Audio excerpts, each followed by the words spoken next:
Andy Boehm earned his induction into the Manitoba Baseball Hall of Fame primarily as a player, but he also has excellent credentials as a coach and a scout.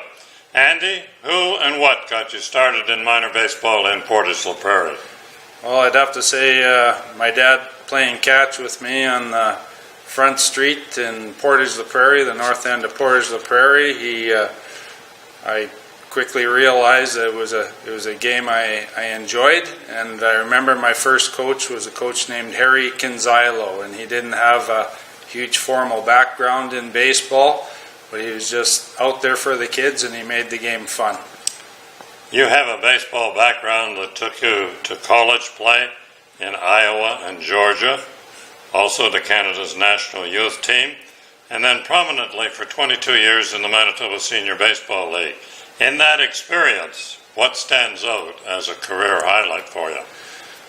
Well, I probably getting scouted in 1978 by the Cincinnati Reds, and Murray Zook was there in Souris. He was one of the scouts on the field, and him along with Bill Clark and Joe Witcher, as a matter of fact. And between the three of them, they forwarded my name to some schools in the States, and that's where I got started in college baseball. So that's one of them. Mm-hmm. The other one was pitching against the Vancouver Puccinis when I was 26, and they were riddled with national team players, but a bunch of country boys from the Manitoba Senior League gave them what for on one summer day. Back then, that was a highlight. Getting the MVP award in 1999 at the end of my pitching career. Just everything came together that year, combined with good coaching, good teammates, and just the family and work situation came together. That was a highlight. And then coaching with the national senior team, or the national junior team, and playing with the national junior team back in 1979. So those are a lot of highlights. Pretty good highlights, yeah. Well, your baseball career down in Georgia and Iowa was obviously exceptional. You really received the plaudits for how you performed in national and those international competitions. Some people called you a clutch player. How would you react to that description? Well, I always seemed to, they usually had me pigeonholed for pitching against Ontario or British Columbia. And I owe probably Garth Seafoot, Garth White, Sam Jameson. They trusted me. I could kind of work my way around any type of batting order, so I wasn't just a one-dimensional pitcher. There were pitchers out there with better stuff than me, but I think I was schooled quite well where I was taught, and I kind of knew how to attack any type of different team.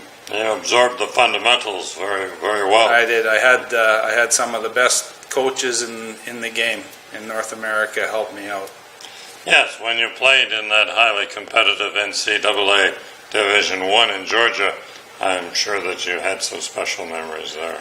Well, they made it feel like a major league professional organization, and we were playing all the big schools. We were playing Miami and Florida State and South Carolina, and our coach was Jack Stallings. And Jack was a guy that would take good athletes and he would train them, and he'd turn you against the best athletes in the country, and you knew you could stay on the field with them. That's how good a coach he was. He coached guys like Terry Francona, who's obviously a well-respected major league coach, and he coached him on Team USA, and Jack, he demanded a lot of you. So he was rather influential in your career, I would think, eh? Jack Stallings and John Smith in Des Moines Area Community College, and all my coaches that came up, they were all different personalities, but they were who they were. They didn't try to be somebody else, and you try to take a little bit away from every good coach you come across, and I was able to. Andy, locally we should point to your 6 All-Star selections the Manitoba Senior Top Pitcher Award with Nipawa, plus Most Valuable Player honors in the league, and at the Western Canada Senior Championships. And something that jumps out here is that you had a career .301 batting average, so your exploits were not limited to pitching. Yeah, usually when I wasn't pitching, in my earlier years, I'd be usually playing shortstop. And most of my senior ball, like the prime of my career, I started with the Dauphin Redbirds. So I start to transition over from shortstop, and as I matured in age, I started moving to more corner type positions. But I usually found myself somewhere in the heart of the order, anywhere from number 3 to number 6, and later in my career I filled out the bottom of the order. So I got better pitches to hit that way. You went into coaching as an assistant coach with the 18 and under Team Manitoba. That was in 2008, and that was followed by becoming the head coach for Team Manitoba in the Canada Games of 2009. Did you enjoy coaching as opposed to playing baseball? I love coaching. I've turned from a player to I love the tactics involved in the game, and I'll find myself with a notepad sitting in front of a ball game and making notes when I hear a good commentator, and I'll try and take it on the field, and I try to pass on whatever I've learned. As long as the people I'm passing it on to, I think if they're in the game for the right reason, I like teaching them. Next on your resume is serving as a Major League Baseball scout for Atlanta and San Diego. Are you still involved in that capacity? Yes, I'm involved as an associate scout. Murray Zook again, I owe a lot of this to, and the head scout that got me down to Iowa in the first place, Bill Clark. I started with Atlanta Braves back in, it would have been over 20 years ago. Bill Clark, I helped him out with a tryout camp in Stonewall, and Bill wanted to get a little bit of a read on me, where I was at and how I was, and after that tryout camp, he had me sign a contract, and as associate scouts go, it's still a contract.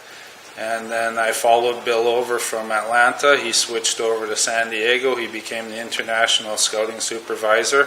I followed him there, and Murray came over afterwards, and Murray's my supervisor, and he's been a wealth of knowledge to me and extremely supportive, and Murray's not a guy that keeps it to himself. If he thought I respected the game, he taught me what he knew, and that's the way it should be.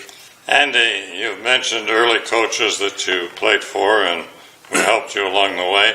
And some people, like Arnold Asham, Bob Calder, and Dennis Pearson, for example, are people that made the game of baseball a lot of fun for you, aren't they? Well, I started playing senior ball when I was 14, 15 years old. And they were kind enough, graceful enough to bring me on board with the Minnesota Cougars. And they exposed me to how men conducted themselves and played the game, and they were all knowledgeable. And another one I wanted to mention is Carl Watson, because Carl was a very good pitcher, and he helped me with my pitching. Arnold gave me opportunities to play. Bob was my catcher. Dennis was my center fielder, and lots of really good memories about small-town baseball tournaments with those guys. I think it goes without saying maybe that your favorite Major League team right now might be San Diego. It is. Yeah, I like San Diego. They're an extremely classy organization. The class of an organization isn't always reflected in its standings, but I've had some of the top people in the scouting department talk to me like they've been my best buddy for years, and I'm at the lowest peg of the scouting ladder, and that means a lot to me, because I've heard there's other organizations out there that won't know who you are if you're on the bottom peg, but our organization has been extremely professional and accommodating. Very nice comments. And tell me, what does it mean to you to be a member of the Manitoba Baseball Hall of Fame? It's more special each year because as I hear people come through the Hall of Fame and the museum, and people I would never know would visit the Hall of Fame or the museum. They come up to me and said, "Hey, I see your picture in there. That's pretty impressive." And so the older I get, the more important it is, and even some of the young guys have seen it. So yeah, it's Pretty very nice. important. Very nice. Inducted in 2011, Andy Boehm is a very deserving member of the Baseball Hall of Fame in Manitoba.